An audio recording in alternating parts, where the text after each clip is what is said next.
Basically मैं कश्मीर से हूँ, मीरपुर से हैं ये बाकी सारे मेरे दोस्त। पाकिस्तानियों को हमारे भाई हैं, हम भी ऑब्वियसली, पहले मैं आपसे ज़्यादा पाकिस्तानी हूँ क्योंकि मैं कश्मीर से हूँ। अब भी ये 30 साल में पहली दफ़ा इनका जो चार्टर ऑफ डेमोक्रेसी है उसके अलावा किसी बंदे ने आके कोई मुल्क के लिए अच्छा करना शुरू किया है। 10 साल में पहली दफ़ा मुल्क का जो करंट डेफिसिट है वो आपको पता है सरप्लस गया है। 2008 में हमारे पे 8,000 अरब कर्जा था, 18 तक वो 30,000 अरब हो जाता है, 22,000 अरब रुपया बाहर से आता है, मनी लॉन्ड्रिंग होकर बाहर चली जाती है, इकानमी की तबाही निकाली हुई है। ये लोग, इनकी बेटियाँ, उनके समधी, उनके समधियों के फलाने, उनके फ्रंट मैन, दूसरे तीसरे, हर बंदा सरकारी ओहदों पे बैठा हुआ है। मुल्क को इन्होंने ऐसे लूटा है जैसे किसी गरीब की लोंडी होती है, समझे। और अभी ये लोग कहते हैं कि with in a minute, her common sense वाला इंसान ये जानता है कि 2 या 2.5 साल की कारकर्दगी को आप 30 साल की कारकर्दगी के साथ कंपेयर नहीं कर सकते। कॉमन सेंस का मुझे शर्म आती है, हमारे इस मीडिया के बड़े बड़े जो तजियाकार और ये बने बैठे हैं, इन लोगों को शर्म आनी चाहिए। इसके बजाय ये लोग इस पर बहस करनी चाहिए कि क्या ड्रामों में, टीवी में क्या दिखाया जा रहा है, एजुकेशन क्या है बच्चों की। बच्चों को प्रॉपर तरीके से ABC भी नहीं पढ़ानी आती इन लोगों को। आप ये देख लें, ये बाहर आप किसी मुल्क में करें तो वो इतने को कत्ल करने को आप आ जाता है, लेकिन हमारे यहाँ लोगों को मज़ा आता है पीप की आवाज़ से। ये चेंज करने की ज़रूरत है। रही जो आपने मेरे से बेसिक क्वेश्चन किया कि जो लंदन में हुई है, तो मेरे दादा बू पुलिस ऑफिसर रिटायर हैं। वो हमें कहते थे कि पुत्र जिले ग्रां ने सारे चोर कट्ठे हो जाना, इसका मतलब है कि थानेदार जेड़ा ना कोई सियाना आएगा। ये सब चोर इकट्ठे हुए हैं अपने अपने पैसे बचाने के लिए। इतने इतने बड़े मुंह हैं इनके बच्चों के जो 700 अरब के फ्लैटों में रहते हैं। ये मेरे से अच्छे हैं जी, 6.5 फुट मेरा कद है, मैं इधर जलील हो रहा हूँ पढ़ लिख के।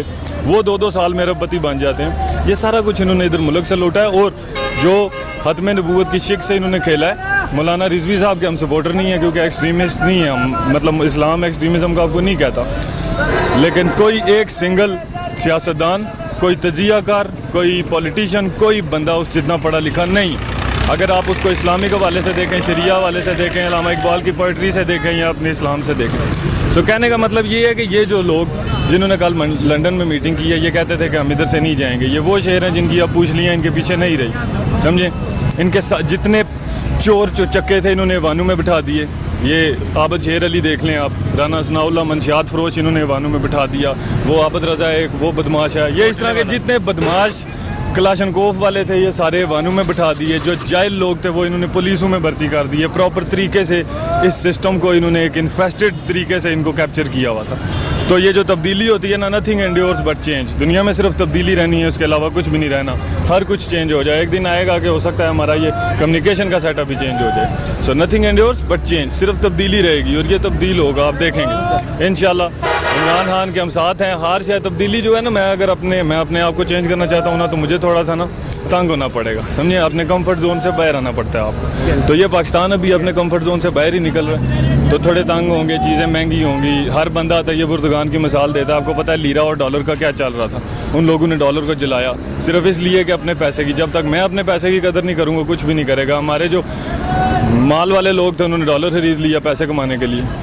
सो ये इंडिविजुअल बेसिस, इंडिविजुअल जो मकासद हैं, इनसे ऊपर होके इस मुल्क की तरक्की के लिए 48 में कायदे आज़म ने बोला था कि अगर तरक्की करना चाहते हो तो सिंधी, बलोची, फलाने टिंगे, इनसे ऊपर हो जो। मैं और आप अभी तक राजे, जाट, चट्ठे, मलक, पिंडी, गुजर इसी से ही नहीं निकले, तो तरक्की किधर होनी है। तो इमरान खान जो है उसका कोई सियासत में लेना देना नहीं है। सियासत से पहले वो मेरा और आपका, हर पाकिस्तानी का स्टार था। सियासत के बाद वो सिर्फ PTI का स्टार रहेगा। सो द थिंग इज़ कि वो क्यों आया सियासत में, वो सिर्फ इसीलिए आया कि मैं कुछ कर लूँ। एक लाइफ में अल्लाह ने उसको 2 सक्सेस दी हैं। मुझे और आपको पता है कि यहाँ पे तरीक़ाकार करना पड़ता है। एक सिविल मिलिट्री जो रिलेशन है वो तरीक़ाकार करके, घर जोड़ करके आपको ऊपर आना पड़ता है, क्योंकि एक सिस्टम है ना। ये मुल्क मुसलमानों को तो किसी जमहूरियत ने चलाया ही नहीं है। इस्लाम तो सारी ज़िंदगी सुपर सलारों को मानता रहा है। रसूल सल्लल्लाहु अलैहि वसल्लम दुनिया के सबसे बड़े सुपर सलार, हज़रत उमर, हज़रत उस्मान, हज़रत अली, हज़रत हुसैन, जो भी हमारे लीडर आए, उमर बिन खत्ताब आया, दूसरे उमर बिन अब्दुल अजीज़ आए, सब सुपर सलार लोग थे जिन्होंने मुसलमानों को लीड किया। चाहिए। So we need a superstar to lead us, we don't need these politicians to lead us in a situation like this. और इमरान खान इस मुल्क में तीसरा बंदा है जो अपने पेट से इस मुल्क के लिए कुछ करना चाहता है। The first one was Quaid Azam Mohammad Ali Jinnah, the second was obviously Zulfikar Ali Bhutto जो उन्होंने OIC करवाई, दूसरे तीसरे किए, मुल्क को एक अच्छे सेटअप पे वो ला रहे थे, ठीक है। And the third one is Imran Khan. और इंशाल्लाह आप देखेंगे कि तब्दीली आएगी। ठीक है। मरियम नवाज़ ने अदालत से रुजू किया कि मुझे अपने वालिद की देखभाल के लिए लंदन जाने दिया जाए, तो क्या कहते हैं, जाने देना चाहिए?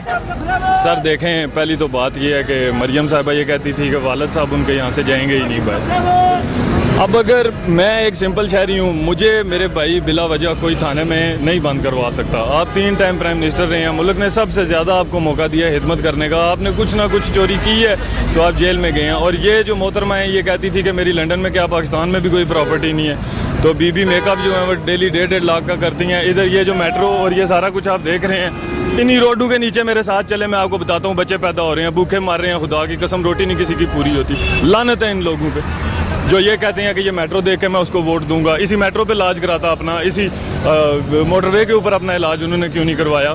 यहाँ पे कराते। इंग्लैंड क्या लेने गए हैं? 30 साल उनकी इस मुल्क में गवर्नमेंट रही है, he can not make a single hospital जिधर उसको खुद ट्रीट किया जाए। लानतुल्लाहि अलल काज़िबीन। और ये बीबी को जो सपोर्ट करते हैं, मैं उनको ये कहना चाहता हूँ मोहतरमा को कि पहले उन्होंने अपने वाले साहब की सियासत को बड़ा नीचे ले आई हैं, तो थोड़ा खामोश रहें। जाना चाहती हैं तो वक्ती मुल्क को डॉलरों की ज़रूरत है। या मेरे सामने कल 190 मिलियन पाउंड की जो आई है मलिक रियाज साहब ने दी है, तो बीबी से भी पैसे लें, इनको जाने दें। जिस तरह इनके वाले साहब गए हैं, जरदारी साहब को भी जाने दें। ये जितने चोर शोर हैं इनको साइड पे करें, पैसे इनसे लें और मुल्क को तरक्की की तरफ लेके जाएंगे। ये खींचातानी से कुछ नहीं चलता रहेगा। बहुत जलील कर रही है एक दूसरे को। तो मेरे नज़दीक मरियम बीबी से उसी तरह का 50 रुपये वाला चलान लेना चाहिए या एफिडेविट लेना चाहिए जो इन्होंने नवाज शरीफ से लिया था, और जाने देना चाहिए उन्हें। वालिद के साथ जाके करना चाहिए। पहले उनकी वालदा फौत होगी, वो और बात है कि बेटे उनके यहाँ पे पता नहीं करने आते। बेटी यहाँ से जेल से वहाँ पे उनका इलाज करवाना चाहती है। बेटा जिसका ज़्यादा फ़र्ज है बाप पे, वो इंग्लैंड से बाप का पता करने नहीं इधर आता, माँ का जनाजा पढ़ने नहीं इधर आता। बिलावल भुट्टो साहब वो भी बयान दे रहे हैं कि इमरान खान ने मीशत का बेड़ा गर्क कर दिया। हम सिंध में काफ़ी तब्दीली लेकर आए हैं, सिंध में काफ़ी बेहतरी लेकर आए हैं। तो क्या लगता है आप इसको, इस बयान के बारे में? सर शर्म आनी चाहिए बिलावल भुट्टो साहब को ये बात करते हुए कि सिंध में तब्दीली आई है। अभी कल मैं पढ़ रहा था कि किसी, मेरे ख्याल है कोई डीजी साहब हैं, SSP साहब हैं, उन्होंने ये बोला कि चोर डकैतों के जो राब्ते हैं ना वो जाके सियासतदानों से निकलते हैं। उस बंदे को मुअत्तल किया गया और उसको सूबा बदर कर दिया गया।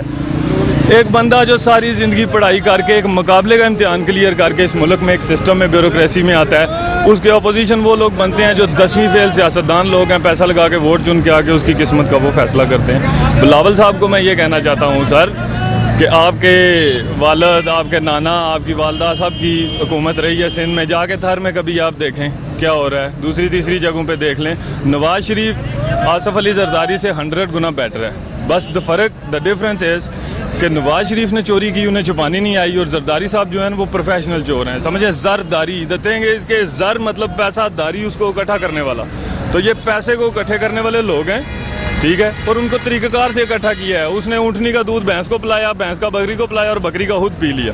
NRO लेके क्लियर हो गए, प्रॉपर चोर है ना। अभी देखें कल उन्होंने क्या ड्रामा लगाया कि बेटी उनकी मिन्नतें कर रही है कि ज़मानत की दरख्वास्त पे आप साइन करें जी, उन्होंने की है। क्या मतलब? बाकी इस मुल्क में जेलों में ज़्यादा से ज़्यादा लोग भरे पड़े हैं, 100 रुपये के पीछे लोगों को इधर मार दिया जाता है यार। उन लोगों के लिए कानून हो रहा है, आप लोगों के लिए कानून हो रहा है। जरदारी और ये बिलावल साहब को मैं कहता हूँ कि इनको अब शादी करनी चाहिए, कोई अच्छा सा मर्द ढूंढ के, मतलब कोई औरत ढूंढ के इनको अच्छी सी शादी अब कर लेनी चाहिए। शेख साहब ने भी नहीं की हुई। पाकिस्तान में कोई इंडियन लॉ एक बंदे के लिए एप्लीकेबल करके इनकी शादी करानी चाहिए।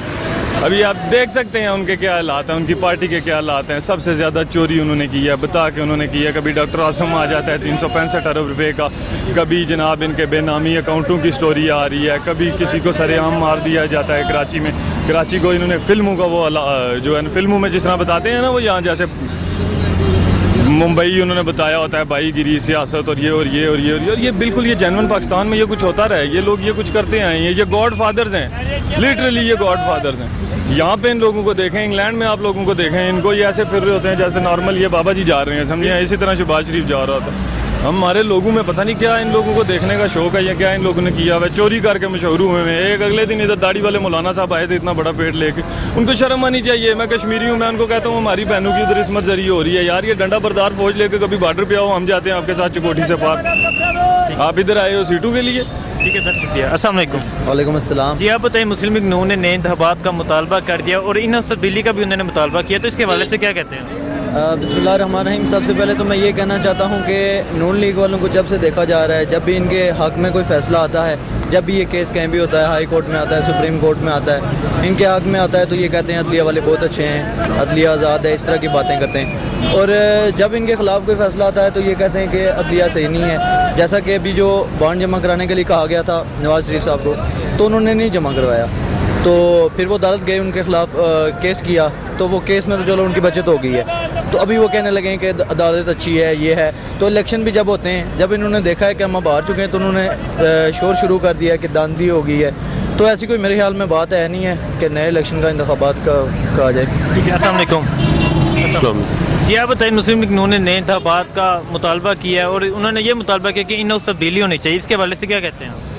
सर, अगर नए इंतखाबात का उन्होंने अगर कोई अपील की भी है ना, तो ये एक ब्लंडर है, क्योंकि हमें चाहिए कि हम अब जो वही बात कि 30 साल से एक ही हुकूमत को आप देखते आए हैं, 2 हुकूमतों को, पीपल्स पार्टी या नवाज शरीफ या मार्शल लॉ, उसके अलावा तो कुछ नहीं देखा ना। तो वो कहने का मकसद ये है कि अभी ट्राई करना चाहिए, कोई जादू की छड़ी नहीं है जो फिर जाती है और फिर सारे काम जो है वो हो जाए। थोड़ा टाइम लगता है जब आपको स्टेबल करना हो, मुल्क को वापस अपनी जगह पे लाना हो। ठीक है, तो मरीम नवाज ने जो अदालत से रजू किया कि मुझे अपने वालिद की देखभाल के लिए लंदन जाने दिया जाए, तो क्या कहते हैं, उन्हें जाने देना चाहिए? हाँ, जहाँ तक मुझे लगता है कि जाने देना चाहिए। देखें, ये असल में ये मसला है कि अगर आपने नवाज शरीफ को जाने दिया है ना, तो सिक्योरिटी पर्पज़ से आप उनको भी जाने की इजाज़त दे सकते हैं। जो एक गरीब होता है वो जेल में सड़ के मर जाता है, पता 7 साल बाद केस खुलता है, पता चलता है 7 साल पहले मर गया हुआ है बंदा, और एक अमीर है वो रिलीफ लेके बाहर चला जाता है। देखिए, फिर ये तो आपके मुल्क को लॉ कमज़ोर है ना, इस वजह से ये होता है। लेकिन वैसे बेसिक राइट तो है उस मरीम नवाज़ का कि वो अपने बाप से मिलने जाए।